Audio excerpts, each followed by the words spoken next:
UCEMICH presenta entrevistas, opinión política, reportajes, ciencia y tecnología, arte y cultura, todo esto y mucho más en Espacio UCEMICH. Hola, ¿qué tal amigos y amigas? Y bienvenidos a su programa Espacio UCEMICH. Hola Cari, buenas tardes. El día de hoy me siento muy contenta porque por primera vez me encuentro en este programa de Espacio UCEMICH, donde se va a transmitir y a presentar contenido muy interesante. No, y ¿sabes qué, Citlali? El día de hoy estoy muy nerviosa, pero al mismo tiempo muy feliz porque es mi primera vez conduciendo. Sí, claro, los nervios nunca faltan. Pero bueno, te comento, tenemos en nuestro programa una cápsula de Caminando con el Profe Carlos en la calzada de Zamora. ¿Qué te parece? ¿Te parece si vamos a verla? Vamos a verla.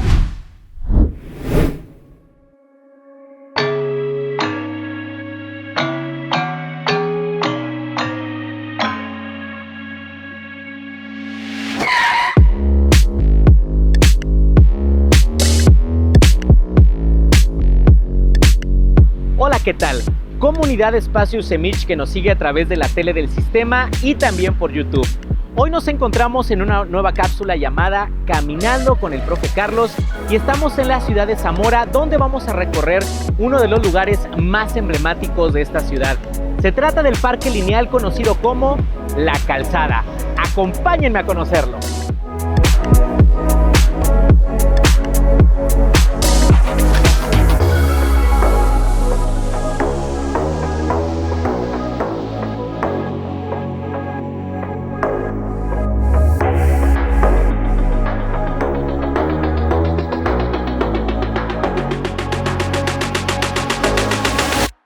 Es un parque lineal muy bonito, como se pueden dar cuenta.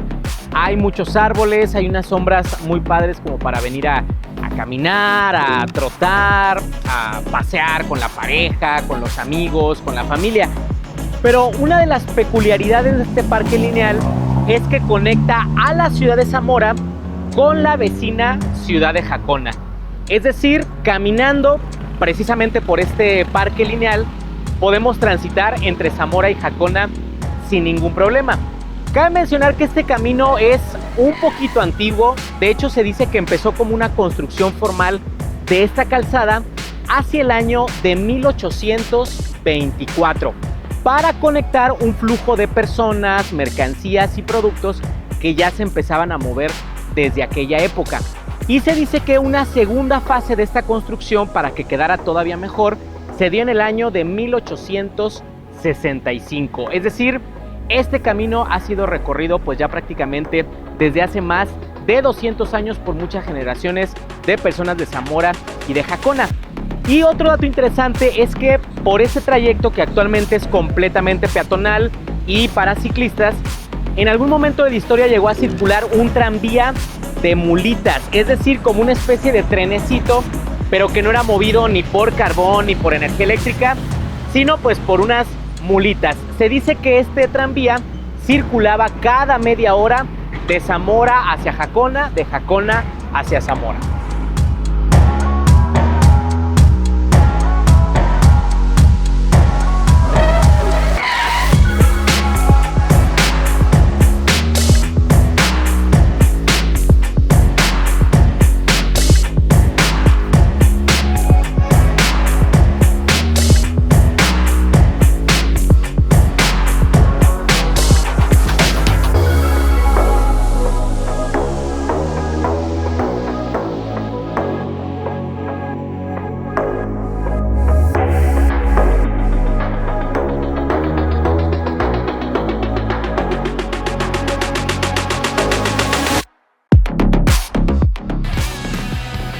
No le cambies, sigue disfrutando de Espacio UCEMICH.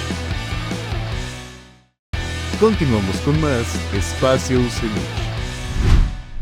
Bueno, y volvemos del corte. ¿Y qué te pareció, Citlali, los datos que nos presentó el profesor Carlos? Muy interesantes, Cari, pero ¿qué te parece si ahora vamos a la cápsula Hablemos de Fotografía, Ciencia y Sociedad por Héctor Ábalos, quien entrevistó a la doctora Adriana Sandoval, en donde hablaron del tema sobre la Ley General de Aguas? Bueno, suena muy interesante. Vamos a verlo. Vamos. Hablemos de fotografía, ciencia y sociedad.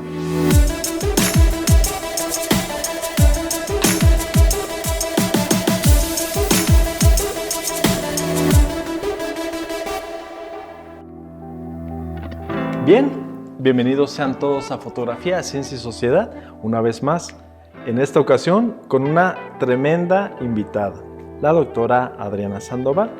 Estoy emocionada por estar aquí, agradezco este espacio que creo que es importante también para la divulgación. Gracias por la invitación. Soy investigadora de la Unidad Académica de Estudios Regionales de la Coordinación de Humanidades de la UNAM. Vamos a hablar un poquito precisamente de esa Ley General de Aguas. Y al respecto, doctora Adriana, no sé si pudieras darnos o brindarnos algunos pormenores para que nuestra audiencia tenga un poco de contexto. Bueno, el tema de las aguas nacionales es un tema pues demasiado importante, incluso se ha mencionado como de seguridad nacional y no lo dudo. ¿Por qué? Porque el agua pues es un elemento que debe de estar presente para la vida. Creo que todas las personas podemos asumir que es necesaria y que además es un derecho. Para el caso de México, en el año 2012 se estableció en el artículo 4 de la Constitución Política de los Estados Unidos Mexicanos ya propiamente como un derecho y señala que todas las personas, no importa su condición, edad, lugar de residencia, socioeconómica, no importa, todas las personas del territorio mexicano tienen el derecho, ese derecho al agua, para el consumo directo, pero también para las actividades, por ejemplo, la producción de alimentos. Somos un poco más de 126 millones de habitantes, según el Censo de Población y Vivienda del 2020, y de estos casi el 80%, el 79% de la población vive en localidades urbanas, un 21% en poblaciones rurales. Tan solo un 2% de la población urbana que no tiene directamente agua a través de la red municipal de distribución. Sí. Wow. Pero en comparación con la población rural es el 11%. Y hay algunas otras fuentes que aseguran que es más, el 15%. Eso estamos hablando entre 3 millones y 3.3 millones de personas en localidades rurales que no tienen un acceso al agua para el uso básico. Consumo, exactamente, para preparar los alimentos, para lavar, para tener el aseo. Lo que, por lo menos en la experiencia que tengo en la parte centro, sur, sureste de México, pues hay un importante papel de las mujeres que buscan agua a ríos, en situaciones que se exponen hasta cierto punto, alejadas para buscar agua en manantiales, y además son ellas las que tienen una condición más difícil porque en los roles tradicionales de género, pues son las mujeres quienes se encargan de preparar los alimentos, además de atender a los bebés y a las personas enfermas, a las personas mayores. ¿Cuál crees de estos tres componentes pueda ser como el más fundamental, el que pudiera tener más peso? Reflexionar y asumir cuáles son las condiciones que tenemos del ciclo del agua. Desde luego el ciclo del agua se ha alterado y son multifactores los que han influido en estos cambios. Ahora hay una condición del ser humano que está promoviendo que haya agua con ciertas condiciones y en cierto volumen para cierta población y deja en desigualdad, en vulnerabilidad a otras tantas, ¿no? Ahora se le denomina, hay varios enfoques, y por cierto en México y América Latina se ha avanzado mucho, que se denomina ciclos hidrosocial. Van generando escenarios de escasez construida para ciertas regiones y abastecida y suficiente y de calidad y posiblemente y seguramente más económica para otros sectores. La Ley General de Aguas Nacionales, ¿qué tanto está contribuyendo a reducir, a eliminar estas desigualdades, estas vulnerabilidades que se han generado a lo largo de muchos años, concretamente de manera más importante del siglo pasado y lo que va de este? Correcto. Y eso está directamente relacionado con el artículo 4 constitucional y lo que enfoca, lo que enfatiza la Ley de Aguas Nacionales, la Ley General de Aguas. La Ley General de Aguas, correcto.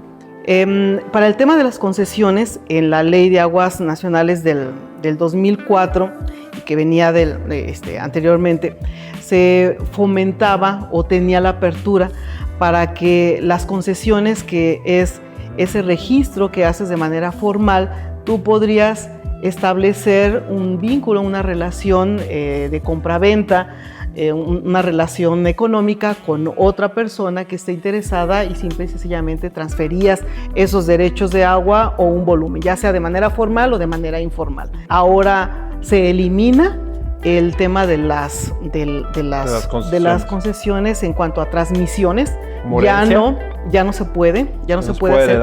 Okay. Ahora la palabra clave, si antes era transmisión, ahora es reasignación, y sigue siendo la autoridad gubernamental la responsable de hacer esas reasignaciones. Hay algunas cuestiones que dan un poquito de más claridad.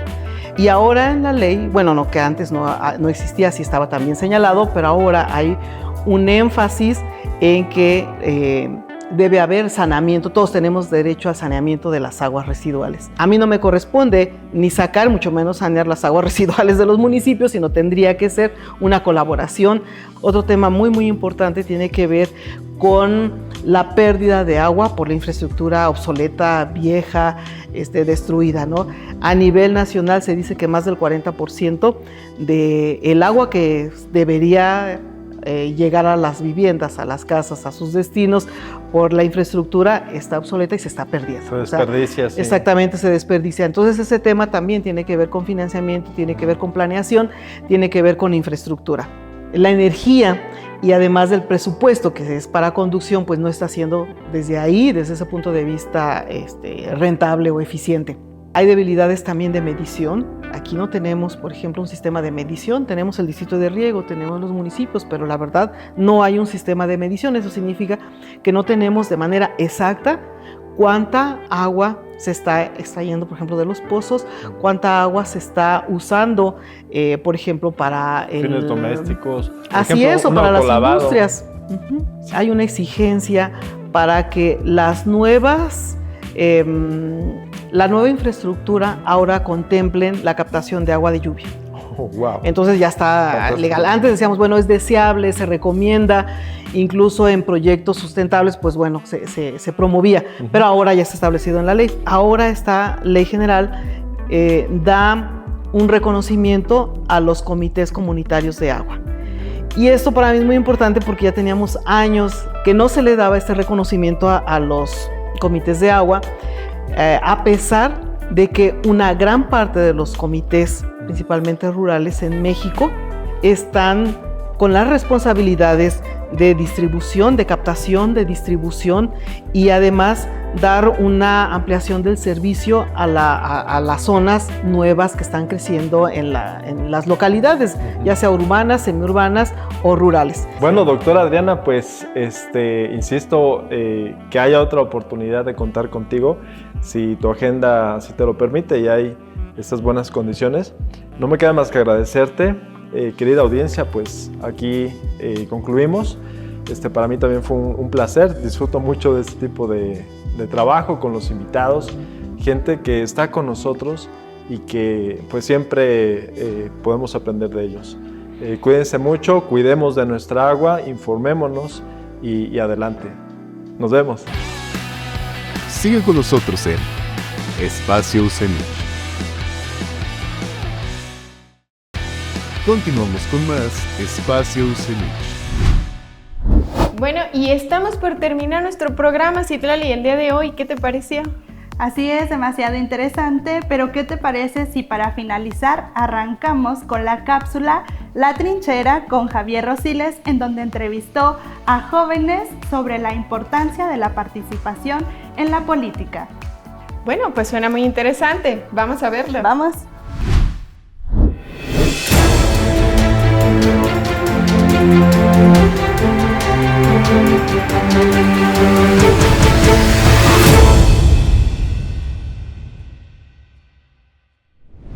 ¿Los jóvenes participan sí o no en política? Esto es La Trinchera y sobre este tema vamos a estar dialogando en esta ocasión. Valeria, muchas gracias por estar aquí. Gracias por la invitación. Y Dulce, gracias. Valeria, Javier, qué gusto estar aquí con ustedes. Bueno, pues ellas son estudiantes de la licenciatura en Gestión y Administración Pública y en esta ocasión en La Trinchera pues les he invitado pues para que nos digan algunas respuestas sobre esta pregunta, ¿no? Considero que en distintos espacios los jóvenes se han estado involucrando en la política en estas últimas décadas. Oye, porque a ver, hay una percepción como de que los jóvenes en general no participan en política, ¿no? Como que esa es una idea. ¿Qué tan cierto es esto? Bueno, también depende del punto en el que lo veas, porque hay varios espacios en los que puedes participar y no solamente en elecciones o en eventos legislativos, puede ser también como lo utilizan ahora los jóvenes en redes sociales, que lo utilizan para debatir.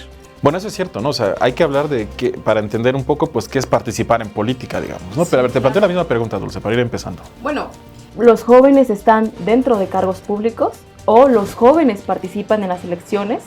Si queremos responder la segunda pregunta, Javier, es que 6 de cada 10 jóvenes, que cuando nos referimos a jóvenes nos referimos a... Hay que empezar por ahí. Sí. De 18 ya pueden, digamos, son adultos, ¿no? Ya tienen pueden votar, por ejemplo, ¿no?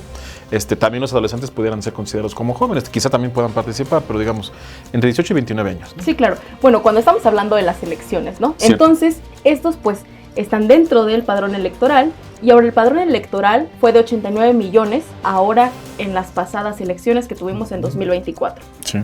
De los cuales 25 millones fueron jóvenes. Un buen sector. 6 de cada 10 jóvenes participaron en esta elección. Entonces, en la vía tradicional ya vemos que más de la mitad sí están participando en cuestiones electorales, ¿no?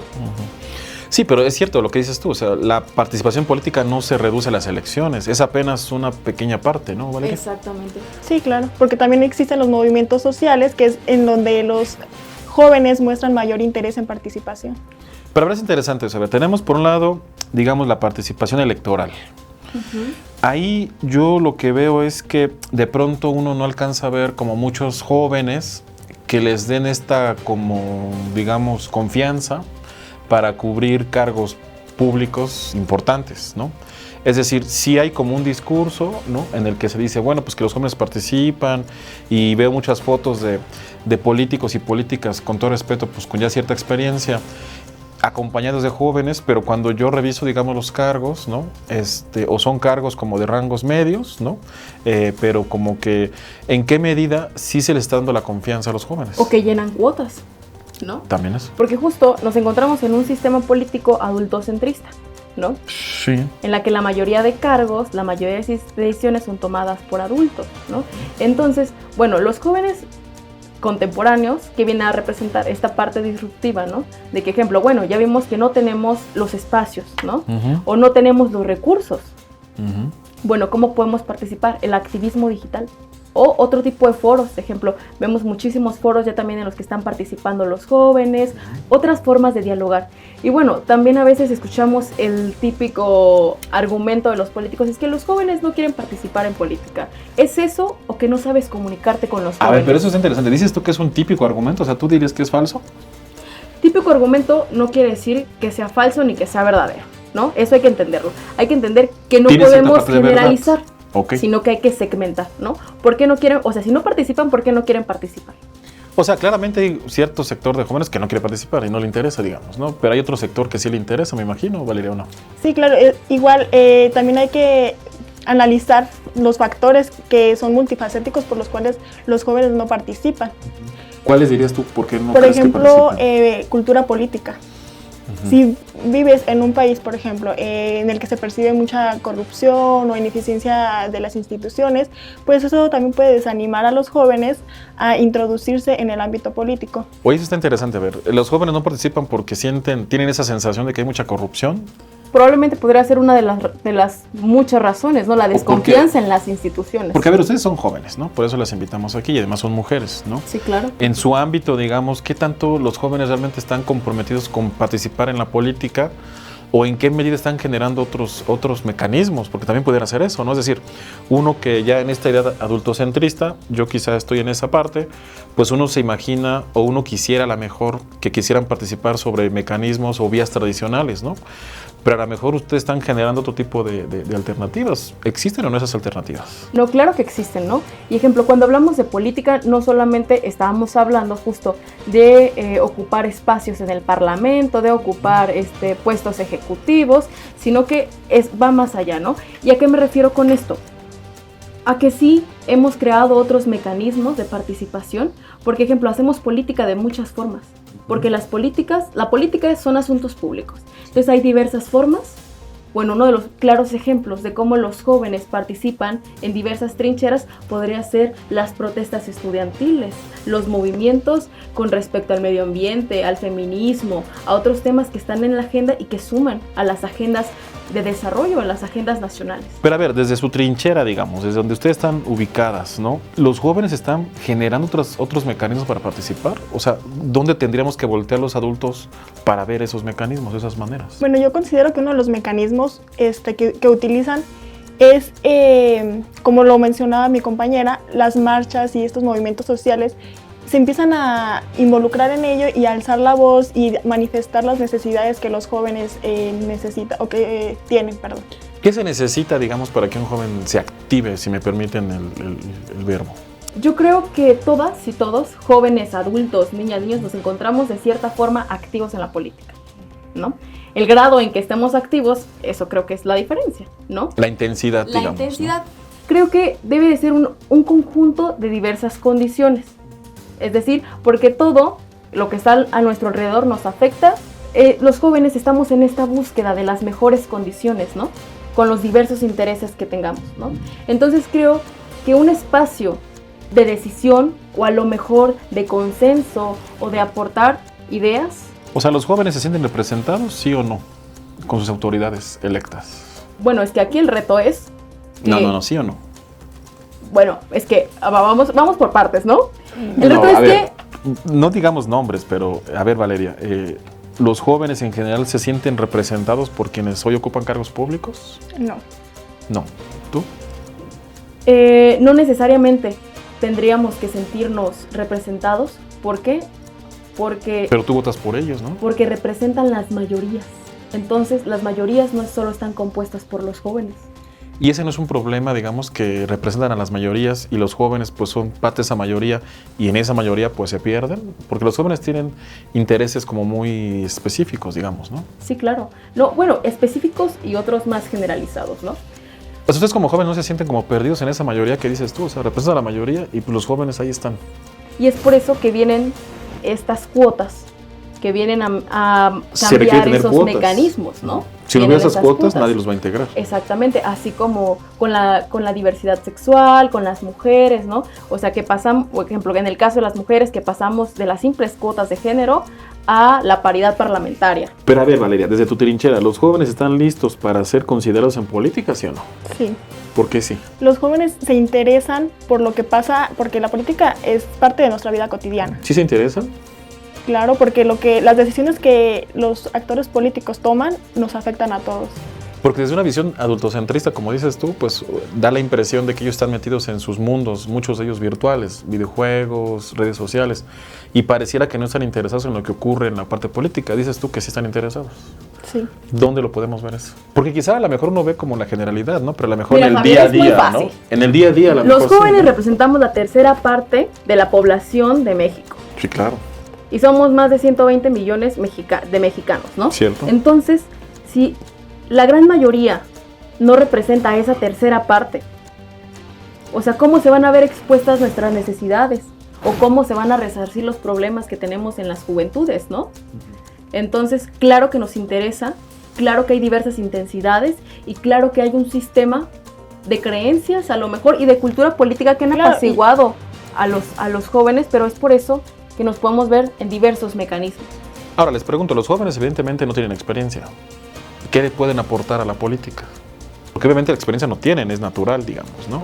Pero ¿qué le puede aportar las juventudes a la política? ¿Por qué necesitamos que los jóvenes estén en la política? Bueno, nuestra generación es la generación más preparada en la historia de México. ¿Ustedes piensan que desde la parte adulta no se les considera a los jóvenes en política? Puede haber este rechazo en ciertos aspectos, por ejemplo, como lo mencionaba usted. ¿Creen que los jóvenes realmente estén preparados para la política? No solamente se necesita el estudio, ¿no? La educación, sino también te informas mediante el entorno social en el que vives, y eso también te ayuda a poder enriquecerte tus conocimientos respecto a lo que pasa en el país donde vives. En unas 2, 3 palabras, Dulce, ¿qué nos perdemos al no estar considerando a los jóvenes suficientemente en política? Si no estamos dentro de las decisiones públicas, pues definitivamente las políticas no van a responder a nuestras necesidades, no van a responder a nuestras expectativas. Entonces creo que hasta por cuestiones de conveniencia, de estrategia electoral, es que deberían de voltear a ver más a los jóvenes. Porque si es un sector, más o menos un tercio. Porque somos un sector fuerte, ¿no? Con ideas, con conocimientos. Los adultos estamos subestimando la fuerza, la capacidad, las habilidades de los jóvenes en política, Valeria. O sea, sí los subestimamos porque decimos, bueno, pues son jóvenes, ¿no? Inclúyelos por cuotas. Yo he escuchado eso de políticos con experiencia, ¿no? Entonces, bueno, pues yo no, honestamente yo no los subestimo porque yo trabajo con jóvenes como ustedes, ¿no? Pero sí, en la parte política, pues hay perdón por la expresión, pero hay un ninguneo hacia las juventudes, ¿no? Y por eso creo que nos estamos perdiendo de algo ahí, ¿no? Sí, claro, pero también es importante que vayamos hacia atrás en la historia. Bueno, ahora sí tenemos en los cargos públicos pues a personas de 40 años para arriba, pero bueno, ellos empezaron jóvenes en la política. Claro, todos fuimos jóvenes, aunque no Entonces, como ejemplo, en el caso, no sé, de Melchor Ocampo, de Benito Juárez, cuando viene esta ola en México de la profesionalización del conocimiento, pues ellos salen a relucir como jóvenes. Digo, alguien dirá que las revoluciones, pues son las que hacen... ¿Quién hace las revoluciones? Pues las juventudes. Las ¿no? juventudes. Porque los adultos no tienen esa energía, ¿cierto? Bueno, como sabemos, vivimos en una democracia, ¿no? Y para una democracia, ¿qué se necesita? Tener activismo de la ciudadanía. Y en esto se puede mostrar en las esferas públicas, en diálogos políticos, en el censo de la toma de decisiones, que es en la que los jóvenes pueden introducirse. ¿Para qué? Para que a los actores políticos darles a conocer cuáles son las necesidades que uno como joven tiene. Sí, claro. Y puedan representarlos. Claro, entonces, ¿deberíamos considerar más a los jóvenes? Definitivamente. Valeria. Claro que sí. Bueno, pues ahí está. Desde luego escuchamos sus comentarios. Esto es La Trinchera.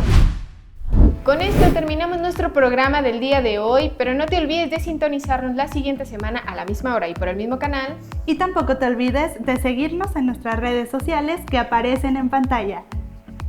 Oye, Citlali, se nos olvida algo. Cari, casi se me olvida, estamos en proceso de inscripciones. Los invitamos a que se inscriban a nuestra casa de estudios en cualquiera de sus 2 modalidades, a distancia con 2 licenciaturas y de manera presencial con nuestras 4 licenciaturas y 2 ingenierías. ¿Y qué crees? Lo mejor de todo, por solo 700 pesos. Así es, por solo 700 pesos. Para más información, los invitamos a consultar el link que aparece en pantalla. Bueno, soy su amiga Karina Galván y me pueden encontrar en Facebook como Cari Galván. Y yo soy Citlali Valdovinos. Me pueden encontrar en Instagram como CitlallyFV. Y esto fue Espacio Semich. A presentar contenido y es Caminando con el Profe Carlos en la calzada de Zamora. Pero ¿qué te parece si vamos a... Pues vamos. ¿Nos vamos? Pues vámonos. Y yo... ¿A qué horas, mija? Mija, ¿te dormiste, mija? ¿Te dio mal, mija?